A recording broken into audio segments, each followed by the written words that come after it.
All right. Hello, everybody. Welcome to episode 1 of the Baseball is Cool podcast. I am Pat. I'm joined by my friend Matt from Sox Outsider. If you're watching this on YouTube, you know him as Matt with the good hair.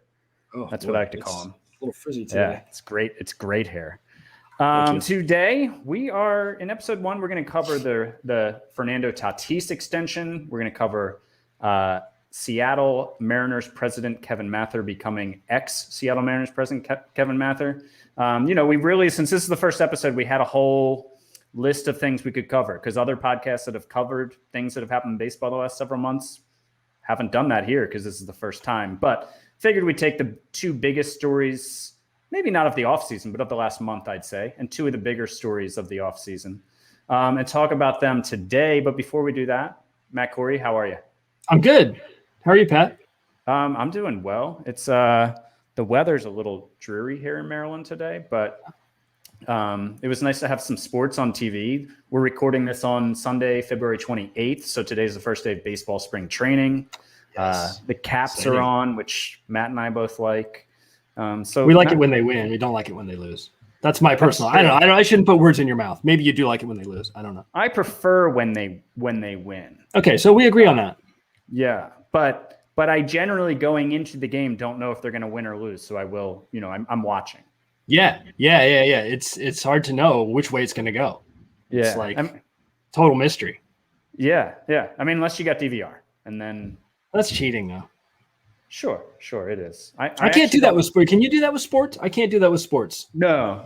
I won't DVR sports. I'd rather just see the score after. Yes. There's no like.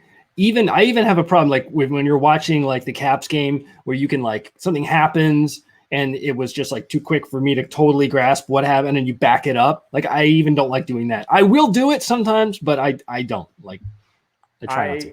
I am the same way. If I go watch the game at my parents' house, my dad is a big let me go back and see that, or let me pause it because I need to go do something for 5 or 10 minutes, and then I'll catch up thing. And when I go over, I squash any of that. As a guest in his house, I tell him how he needs to be watching the game in order to please me. Exactly. And if he is gonna have you there are rules to that.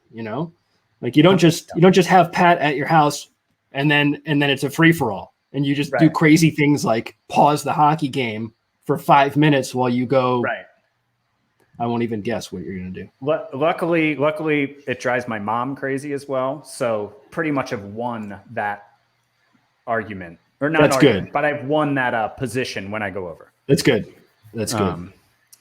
Cool. All right. So baseball-wise, Fernando Tatis Jr., it's been, about a week now, I think, since the deal's been official, maybe about 10 to 12 days since we started hearing about his extension with the Padres. I think I've got my timeline right there. Yeah. 14 years, $340 million deal with the Padres. I think that in general, this is relative to most other teams that sports teams make. People seem to think that both sides got to win here, which is not normally the case. Normally it's, big deals, big trades, et cetera, very divisive and not divisive, but oftentimes there's a clearer winner. Yeah. Here, I think it's great for both sides. And I'll get into why, but first, what do you think about the deal? Yeah. I was surprised when I started to really sit down and talk about it that I felt like the Padres were taking a big risk. And because in my initial, the lightning reaction was, oh, that's cool. Like, that's good for baseball. It's great that he's staying in San Diego. It sounds like he got a lot of money, so that's good too. And it's a real early deal. Like, he hasn't, hit arbitration yet. He's still got 1 or 2 years left on, I don't have it in front of me, on, league minimum salaries. Mm-hmm. And so it was like, oh, wow, that's like setting a new bar for when you give these kind of contracts out. And that's great for players. And also, I think great for fans who want teams to hold on to players like that. Where, you and I have had conversations before where, we've talked about Mookie Betts, who's not with the Red Sox anymore, and Manny Machado, who is with the Padres now, and these sort of star players. It would be kind of cool if they had stayed, a little bit. So that was my initial reaction. But then the more I thought about it, the more I thought. I think my wife is vacuuming upstairs. Sorry about the noise. No, I can't really hear it. Oh, good. Okay. Anyway, the more I thought about it, the more I thought that the Padres were taking on an extreme amount of risk. And I guess they're getting two things for taking on that risk. One is they get Tatis, which maybe they wouldn't have got before, and the other is they get him at, if he puts up 3 more 7-win seasons in a row or whatever, they're not going to get him at this kind of money. Right. So they're taking on that, that extra risk, and that risk I don't think is nothing. He's had injuries already. He's 22 and he's already had some injuries. He's really good at everything, but he's not what you'd call like a perfect hitter necessarily. Like, he does swing outside the zone, and he's so young. He hasn't played. I think he's played 145 or something major league games. So yep. He doesn't have an extensive track record of anything, because you can't really at that amount of games. So yeah. So on the whole, I was like, yay, this is good. This is exciting. But I'm not sure if I were the Padres that I actually would have pulled the trigger on this. Yeah, I think that's fair. And I think, like you mentioned, I think the main risk in this, and there was a really good article that, there the vacuum is. Yeah, there it is. Sorry. The carpets are going to be clean. They better be. I mean, quite honestly, this is offensive.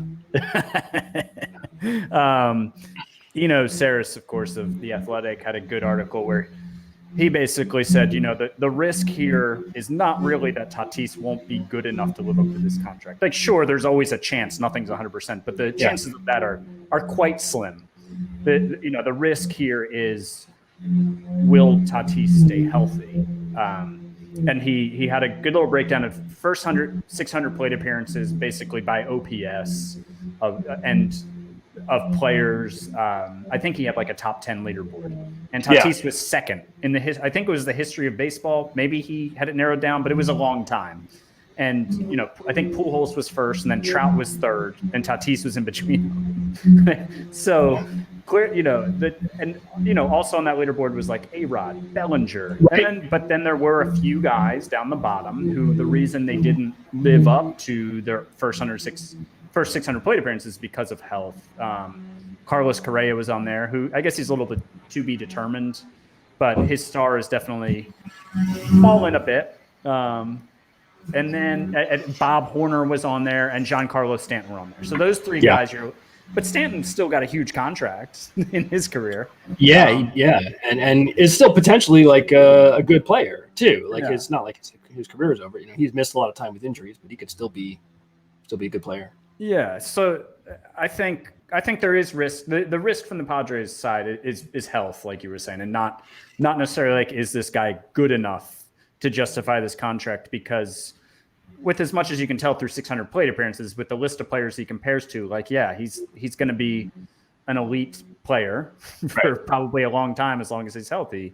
But that, that's on the other end, the risk the Padres take is they wait a year or two, and he's like, actually, you know what? I'm now a year or two from commanding $40 or $50 million a year on the open market. I'm good. I'm going to wait.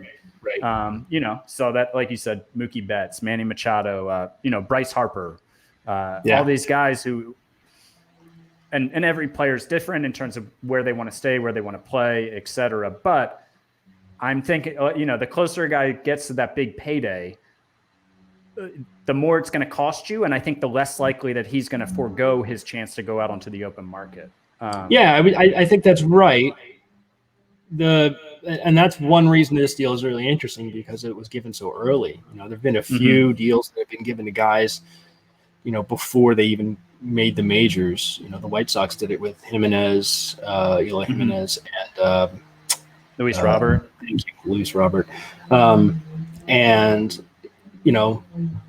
at that point, you're not talking about hundreds of millions of dollars. It's tens of millions, which is not nothing. That's more money than I'll ever see, but still, not on the same playing field there in terms of money. So this is kind of a new time to give out a deal like that, and it makes me. I actually wrote about this at Sox Outsider, like, in my whiny post Mookie Betts trade type of way. It's the kind of thing that you sort of wish the Red Sox had done and pushed more, from a fan's perspective. Sure. Right. That they had taken advantage of some or thought through that possibility, early on. I mean, you feel like even for guys who want to hit the market, there is probably a number somewhere, potentially. Maybe not for everybody. Maybe some guys just don't want to stay where they're at. Right. But at least for going back to Tatis, he gets $300 million to live in San Diego. You could do a lot worse. Yeah. They have beaches there. There's daiquiris with little umbrellas in them. I've heard. I think he did well. He's definitely in one of the best climates in the United States. Yeah. He's on a team that clearly really wants to win. Although the only thing about that is 14 years out, who the heck knows? Sure. Sure.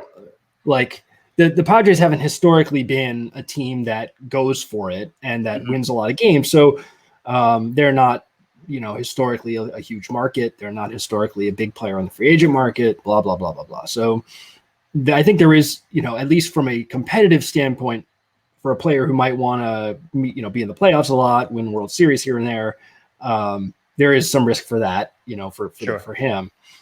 He didn't sign with the Yankees, or I don't know. That's really it, I guess. The Yankees or the Dodgers, right? Oh yes, right. Of course, the Dodgers. Right. And I think like 2 years ago we said or the Red Sox, but they apparently aren't on that wagon anymore. Well, I wasn't gonna do that to you. Yeah. Yeah, I was gonna do it to you though. Sorry. Yes. Well, no, that's fine. But and just for that, I'm gonna check the cap score. So what do you think of that? No, it's a great deal for Tatis, and in what he's giving up. He's got $340 million. His grandkids are set for life if they want. He did leave. If he were to continue to produce for the next several years, he did leave money on the table. No one's going to feel bad for him that he left money on the table because he's worth 300. He's got a $340 million coming his way. But in reading a couple articles about it, there were a couple different articles I read. One was on Fangraphs. I think Ben Clemens possibly was the one who wrote it. That's an up and coming site. I think they're going. But essentially said that in arbitration, we can estimate Tatis probably over 4 seasons would have gotten 50 to 60 million. So if you call it 50 million, right, over 4 years, then you've got 10 years, 290 million left. Yeah. That's sort of the thing, is that he kind of signed the Manny Machado deal like 4 years in advance. Right. Without the opt out, and as a player on a higher trajectory than Manny. Right. So, and the reason that works is because of the risk that the team is taking on. They signed him to a 10-year deal effectively 4 years before they had to. Yep. Yeah. Right. So there's a lot of risk there. Something crazy can happen, and then the Padres are on the hook for a ridiculous amount of money over the next decade and a half. And that's going to, for a team like that, that's going to have a massive impact on their ability to make trades, sign their own players, participate in the free agent market, et cetera. So, and AJ Preller would lose his job probably if this deal doesn't work out. I would think. Maybe, but by the time that we know that, hopefully, by the time that we figure out that deal was bad, he's probably lost the job already. Sure. But yeah, I think it's a win for both sides with not risk for the Padres and Tatis potentially leaving money on the table. But at the same time, I love to see a baseball team trying to win. I love to see a baseball team paying market value, which isn't as much a problem for superstars in Major League Baseball, but it's still nice to see a team shell out that money when you have seen so many guys like Harper, Machado, Betts, Rendon, guys like that all leave the teams that drafted them. Yeah. And go elsewhere. It's nice to see Tatis get paid well, get recognized as one of the best young players in the game, which leads to my next question for you. Okay. If there is another Tatis extension coming, who do you think it would be to? And I don't necessarily mean like right now today, but also like, say, who's a player like in a year or two who you think might be in a position to get a deal like that, as well as present day. I'll let you decide how you want to answer, but who would you have on that list? Yeah, I'll give you some different names. I mean, the first guy that comes to my mind is Jeff Mathis. I think 14 years might be long for him, but I think I'd go 12. Yeah, Jeff backup Mathis. Catcher. Got to lock it in. Huge. You gotta hold on to that guy. No, the obvious name is Juan Soto. I think he's a Boras client, that is very unlikely to happen. Britt Giroli actually talked to Boras and had an article on The Athletic after the deal. Yeah. And Boras was basically like, I mean, of course he's going to say this, whether it's true or not, but he was basically like, nope, not happening. Right. Not the same player. Yeah, no way. That number starts with a 4. But Boras works for his guys, but he's also, and that's a line that I think we've heard a lot more over the years. Boras isn't the one who's in charge. He's an employee of the players. He's their agent. So, but he's the one giving the advice. Yeah. And a lot of these guys aren't going to say no. Right. They're not going to go. Now, Xander Bogaerts did. He signed a contract extension with the Red Sox. Is he a Boras guy? He's a Boras guy. And Strasburg is too, right? Strasburg, yeah. Although he did go to free agency and he got a massive amount of money. Right. It just happened to be from the team he was already with. Fair. But Soto seems like a candidate for something like that. But as you point out, it's not gonna happen. The other guy who comes to my mind isn't even in the majors yet, and that's Wander Franco. Mm-hmm. Yep. But the holdup there isn't, well, it's the Rays. It's the fact that he's a Rays shortstop prospect, and he's I think he's going to be fantastic. That's not a minority opinion. I think lots of people expect that, including the Rays. But the Rays aren't going to take a guy they can pay the league minimum to for 3 years and pay him $20 million instead. Like, that's not a Rays thing to do. Right. I'm sure if he would sign an Ozzie Albies, was it Albies who signed that deal? Really bad deal. Yeah.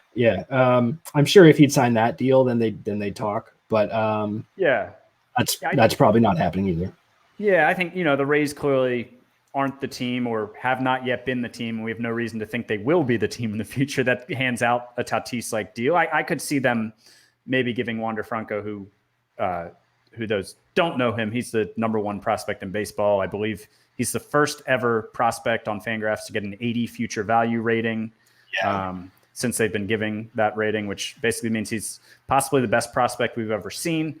I think if they were to do, I could see him, maybe like Longoria when he came up, they just bought out his arbitration years, right? I think it was like a 6-year deal that they gave. I think there were years after that. I thought there was some free agent. I don't know. That was a long time ago. I could see a smaller type deal before he hits the majors. Like, if he comes up and has a season and a half like Tatis did, you're not getting him that deal. But I could see possibly a shorter, smaller deal signed before he comes up, but nothing in the realm of what Tatis got. I don't see that coming from the Rays. No. Yeah. If he's as good as everyone says, he's going to be incredibly expensive in arbitration. So you have to think his time with the Rays isn't going to be that long. Right.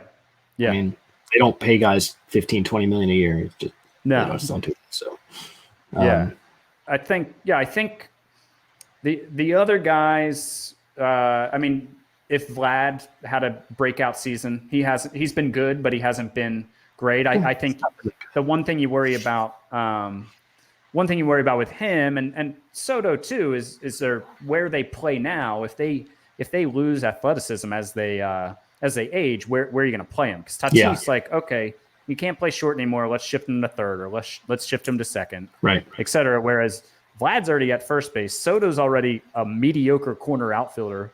He's also like the best hitter in baseball. But just aging wise, I wonder if it'll be more a middle infield or middle of the field type player, like, I don't know, somebody like Bo Bichette had a breakout year or two with the Blue Jays, if he would get a massive extension.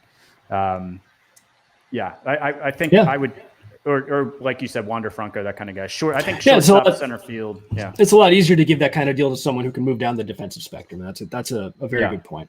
Yeah. If you're talking about someone who's already almost a DH, then things get a lot more complicated. And now I would possibly say a guy in Seattle like Jared Kelenic or Julio Rodriguez, possibly candidates for those type of jobs. I'm going to go ahead and say that possibly, at least at the moment, they aren't open to doing anything with the Mariners long term, which brings us to our next topic. Kevin Mather. Yeah. Seattle Mariners president as of about a week ago, no longer Seattle Mariners president because he resigned after some comments he made to a Rotary Club, which good for them. Club. People out there doing good hard work. You gotta appreciate that. It's just, I did not expect a Rotary Club to be the place where a team president said, well, if you're going to say offensive, if you're the type of person who says offensive and wrong things, you're going to do that anywhere. But also the things were kind of like inside baseball type talk of like, what? No one admits this on the record type of stuff. Right. If anybody out there has not seen the clips or read it, Lookout Landing, the Mariners SB Nation site, had the whole transcript. They transcribed it. Recommend going to read it. I'm sure you can find clips of it on YouTube, although the original clip was taken down. But to start, I think there were a lot of things that he said that were bothersome and surprising and rubbed people the wrong way. But I think the absolute line he crossed, I think, were his comments about Julio Rodriguez and Iwakuma, about the language barrier type of thing. And, for example, if somebody asked them to tell them about Julio Rodriguez, who is the Mariners, I don't know, him and Kelenic are kind of their top two prospects. I think they're both top 10 prospects in baseball. They're both really impressive prospects. Yeah, I mean, he's likely going to be a superstar for the organization, super exciting player. And how does he answer the question, though? He comes out first, he's got a very loud personality, which, okay, all right, like leaving that on its own, maybe we can leave that alone. But if you talk to people from Latin America, that's a bit of a put down. It's the same thing we got with Tatis when he swung 3-0, or the same thing you get when certain guys bat flip. Guys of certain ethnicities are described certain ways, and while Mathers maybe didn't mean it with any harm by his comment, I think his second thing he said shows you exactly where he stands, his true colors. That he's got a loud personality and he doesn't speak the language that well. Which we are talking about one of the best prospects in baseball who's on track to be a superstar for your organization, and that's where you go with it. And he also does speak English. Like he's a really young kid from another country who moved to this country and has learned the language. Like, what are you talking about, dude? You don't speak English very well. A few days later, Julio Rodriguez he had something on his Twitter or Instagram where he posted a video. I was like, well, one, it doesn't really matter if his English is good or not. I think that's irrelevant. Yeah. But two, he actually speaks fluent English. Yeah, he's good. So wrong on all accounts, right? One, why go there? Why make it about that? Two, you're also just wrong. But anyways, I know I just spilled all my. I had a lot of strong thoughts about that. That's fine. Yeah, and I the truth of it is, screw that dude. But I don't have a whole lot to say about it beyond that. He, racist guy says racist things. News at 11. But the one thing I guess is, or what's been, what we've heard talked about in relation to this is that he's, admitted to or in the course of those comments, he admitted to the service time manipulation. Mm-hmm. And that's, people are like, oh my gosh, he said that. Well, yeah, of course he said that. Like, I think people say that all the time in front offices. I don't think it's anything surprise. I mean, I guess the fact that it got recorded, Right. I mean, it was but it's not a well-kept secret. And yeah, no, it's something that all teams do. Right. There's the reason Wander Franco's not, speaking of Wander Franco, the Franco. Anyway, speaking of him, the reason he's not going to be in the majors isn't because he's not ready to play in the majors. He's definitely ready. I mean, they also have Willie Adames at shortstop, so there's a bit of a blocking going on there. But at least as far as is Wander Franco one of the better players on the Rays? Yes, he is one of the best. Whatever they have, I don't even know what rosters are this year. What are they? 25, 30, 28, 26? I don't remember. Yes, that is correct. Okay. It's all those numbers. You just pick a number that's before the game. They're like, we'll do 28 today. Okay. Yeah. Tomorrow we'll do 30. Right. Yeah. That's a real roster crunch right there. It's like, yesterday it was 30, but today it's 26. So you got to go, son. Where you guys got to go. Yeah. But anyway, so I think that's definitely one of the things that baseball needs to address in the upcoming CBA, and to be clear, when I say baseball, I mean the players union. The baseball is not going to address that unless the players union force them to. So, I think it's good that he's gone. The other thing about this dude, and you were very kindly attempting to give him some of the benefit of the doubt with his earlier the comments that you mentioned at first. He has multiple. I sexual harassment. No. Nothing about you. It's totally fine. Like, no. I was just saying, even if he's given the benefit of the doubt, he still comes across as terrible. Yeah, it does. and he has multiple sexual harassment complaints lodged against him. They had a settlement, I believe. Both of them, both women settled. And what I read was that he's the person who's in charge of the HR department where those complaints get lodged. So that's great. Yeah. Although he's not anymore because he quit. I think he wanted to spend more time with his family. Yeah. More time with his family. So yeah, I was just surprised. And for anybody who doesn't follow the, I guess, CBA and contractual side, I think most people probably know, but what we're talking about is basically teams keep their players in the minors longer, even when they're ready for the majors, because it means they can have control of them and have them under contract for a longer amount of time. Basically, is it in a nutshell. That's it. And he admitted that the Mariners kept Jared Kelenic down because of that. Julio Rodriguez won't be up as soon because of that, which is not a secret. It's the first time that I know of an executive saying it on the record. And in the end, if anything, I think it helps the players when the CBA comes around, because they can be, see, you can say you don't do this, but now we know you do this. Like, we've always known you do this, but now you can't deny it.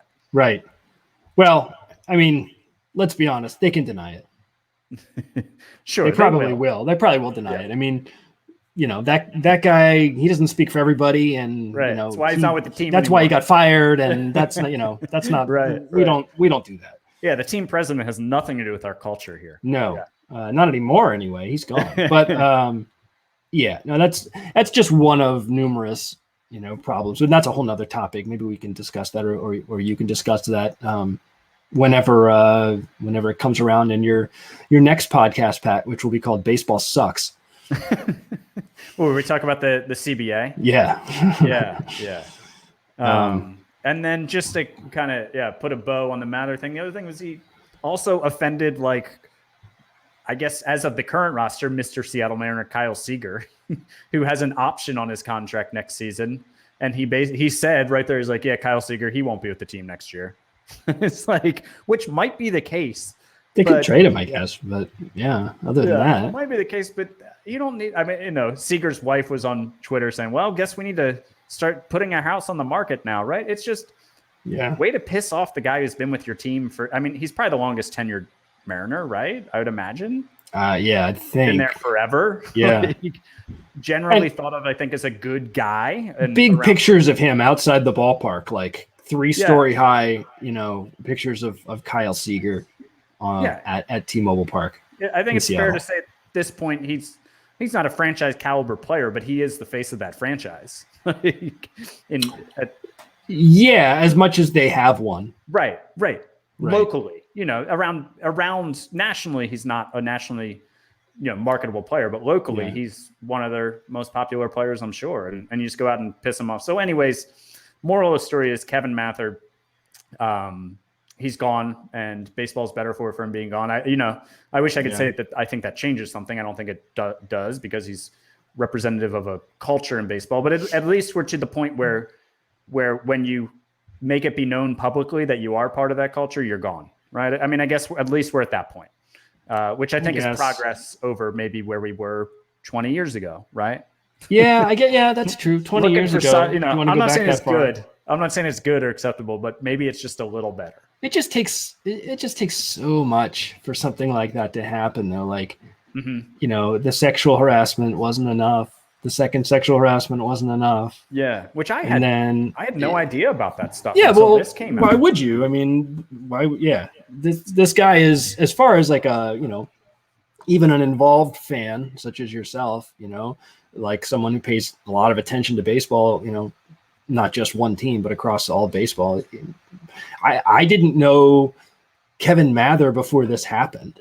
Right. Same. Like, why would you, as a fan, know who the CEO or what a president of the team is? Like, unless that's the team you follow, and you go, oh yeah, the guy who runs our team is a giant bloody moron. But other than that, you just wouldn't know. So, I don't know. I guess there's some progress there, but it seems so incremental to it's not really worth noting beyond. Sure. That, or at least it's worth noting, but it's not worth celebrating anyway. Oh, absolutely. 100% agree. So I hope that guy steps on a series of Legos for eternity. Right? Yeah. Just perpetually gets up out of bed in the morning, and first thing he does is step on one of those little round Legos. And like I mentioned at the beginning, today, we're recording this today on Sunday, February 28th. Today's the first day of spring training games. Yay, it is. Yeah. And I was texting with Matt before this. Hunter Renfroe of the Red Sox hit the ball really hard, 107 miles an hour. He did. And I looked it up because you said it and you were accurate. But what was weird is it didn't have Bobby Dahlbeck's homer.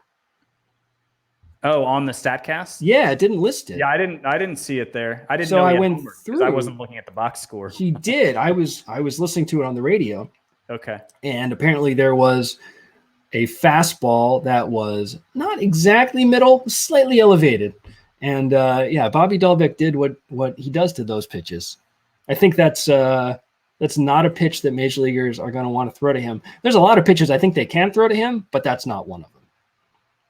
I'd say that's the sample size of one of I know of that theory of the ball today. I'd say that checks. It's 100%.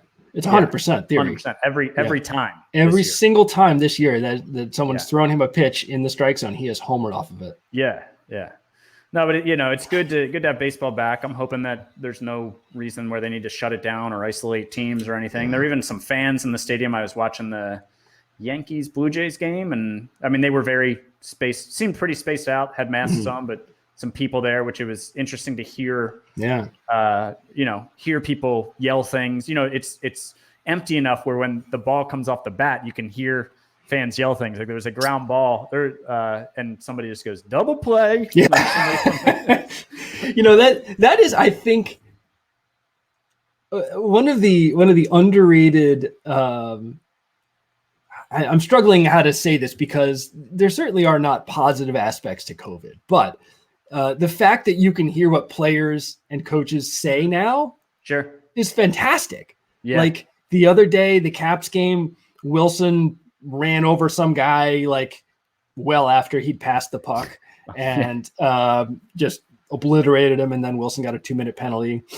And so Wilson's in the in the box, and then Malkin's yelling something at him, and Wilson's yelling something at Malkin, and you can hear every single word of what they're saying. Right. And it's, F-bomb this, F-bomb that, but it's not exactly great literature, but it's at least interesting. Like, you could never hear that if there's 19,000 people yelling in there, or not even yelling, just talking. There's just general noise that you wouldn't get to hear that. We'd have to have John Boy doing a breakdown for the lip reading, but instead we just go on the hot mics. Yeah.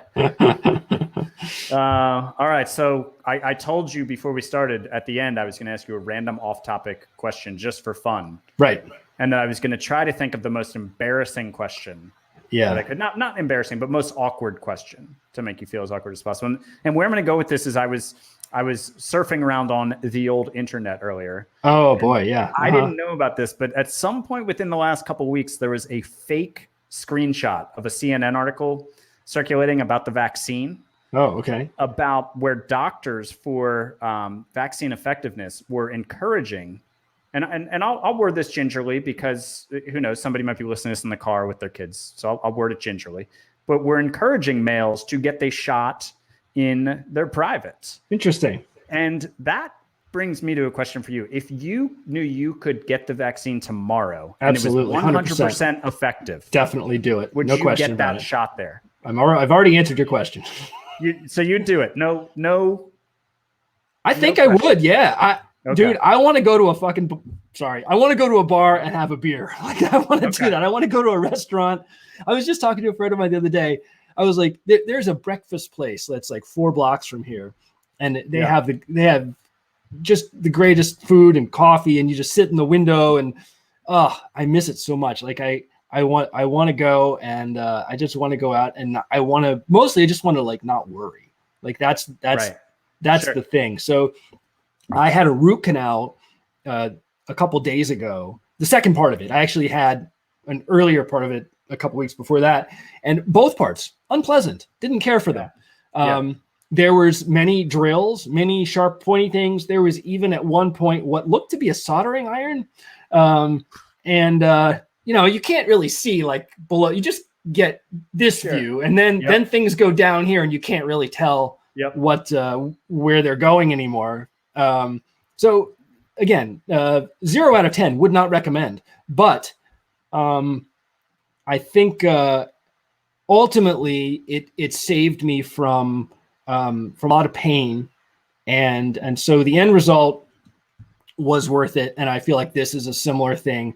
It would really suck in the moment. It would suck probably for some period of time after that, but then I could go out and get a beer and go out and have breakfast, and also just go out and not worry about like dying or bringing a disease back and killing my wife. Right. Sure. I could go potentially do things like see my parents, and I could hug them.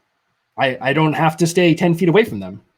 Right. So I think I would do that. How about let me do this. Let me throw it back at you. Yeah, I didn't see that coming, did you, Pat Holden? I would do it. Boom. Believe it or not, I just saw this article today, and that's why I framed the question. Yeah. I actually, a couple of weeks ago, was texting a few people like my brother and a couple of my cousins who I text dumb things to, and I actually posed them this exact question. And how did they respond? By the way, you're not getting out of answering this, but I want to hear how they responded. Well, I would do it. Okay. I would do it. All right. But most people said, no, I'll take my chances with the shot in the arm being 90% effective, 95 over that. Oh, I didn't get that was an option. I thought it was if you could, because I can't get a shot now. No, I was saying you could get it tomorrow instead of waiting whatever 2 months or whatever you have to wait. Yeah. Okay. No, I'm going to stick with my answer. I'm sticking. I think I might do it just even if it's same timeline, 100% effectiveness versus 90 to 95. I think I might do it just for the peace of mind. Whatever. It would be bad for a minute. Yeah. I'd get over it. I think actually whenever it is I do get my shot, I'm just going to tell them, you know what? Actually, I don't want it in my arm. Here's this fake CNN article, sir. I'd like this. I'm going to drop my pants. Jab me in the penis with that. Yeah, please. Well, we're going to take that sound clip and post it all over the internet. Oh, great. So Matt, audio GIF to beat audio GIFs. Sorry, go ahead. No, I was just say thanks for doing this. I think we've covered everything we need to cover, and especially The shot question, I think, was the most important topic I needed to know today. But you might want to cut the rest of it. The actual baseball talk for anybody who's still listening, who listened through my ridiculous question from Matt. Well, one, thanks for still being here, but also you can look in the description of the podcast. If you're watching this on YouTube there, you can check out where to find Matt, his Sox Outsider newsletter, and he also has a podcast you can check out. I like finding people whose writing I enjoy, who cover teams that I don't follow as closely, because it gives me the ability to feel like I still kind of know what's going on with that team. And, whereas I spend a lot of time per day following the teams that I follow, I can just take 10 minutes and read Matt's article and I'm like, all right, cool. That's what's going on with the Red Sox. Now I know. So as an Orioles fan, I still like following people who cover other teams for that reason. So go follow Matt's newsletter. And that's a wrap for episode 1. Matt, thanks for being here. We will hopefully we'll talk to you again sometime in the future. I look forward to it, man. I'm here. And I'm not. I'm gone.